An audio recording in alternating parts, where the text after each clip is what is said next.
Kal Kadash.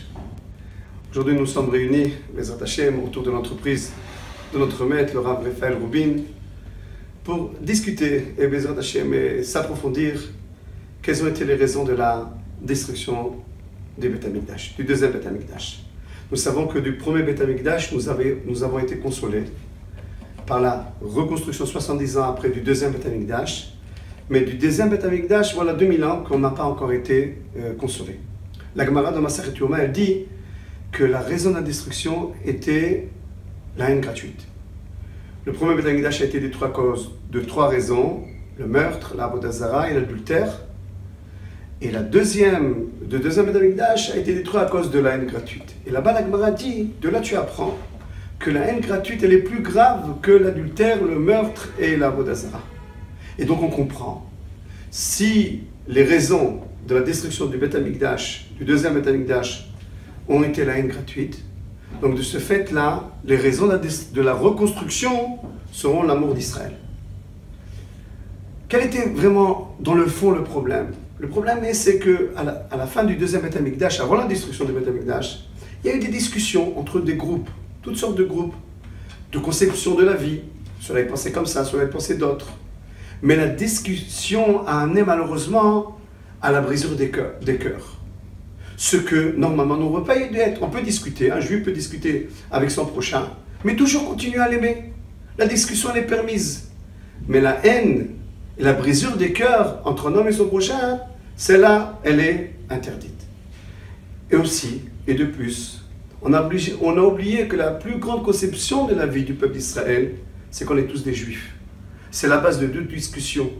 On doit savoir que chacun d'entre nous est un juif. Quand je vois devant moi, je vois un juif à l'image de Dieu, ce qui doit entraîner le respect et ce qui doit entraîner l'amour du prochain. La discussion, elle est ouverte sur cette base-là. Mais quand la discussion elle est sur des bases que je veux gagner, je veux avoir raison, alors ça c'est le début de la haine gratuite. Aujourd'hui, Baruch Hashem, Akadosh Baruch Hu nous ramène sur notre terre, sur la terre d'Israël. Pourquoi? Pourquoi maintenant il nous ramène sur la terre d'Israël? Parce qu'on est capable de réparer la haine gratuite. Quand le Beth Amikdash il a été détruit, la punition était quand on est dispersé. Vous n'êtes pas capable d'être ensemble, on vous disperse. Si vous serez un jour capable d'être ensemble et de vivre avec son prochain dans l'amour d'Israël, dans la unité d'Israël, je vous ramènerai sur votre terre.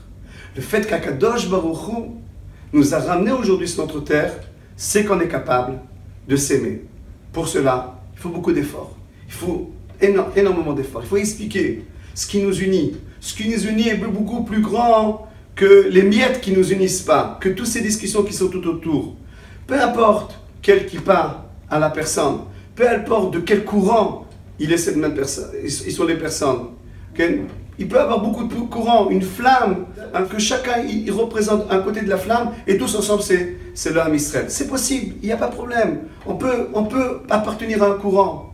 Mais il faut savoir aussi, quand on appartient à un courant, on n'appartient qu'à une partie de la flamme, qui complète la partie de son prochain. Ce soir, on est réunis sous l'égide du Rav Raphaël Rubin pour renforcer cette compréhension dans les âmes d'Israël, pour renforcer la raison qui va reconstruire très rapidement le troisième temple unifié. La raison, elle est simple, l'unité d'Israël. Regardez en chaque juif qui est d'abord un juif qui est fait à l'image de Dieu. Et de ce fait-là, nous remercions notre maître, le Rav Rubin, d'ouvrir cette entreprise-là qui a pour but d'unir l'âme Israël pour qu'on voie de nos yeux et très bientôt la construction du Beth Amikdash éternel. Amen.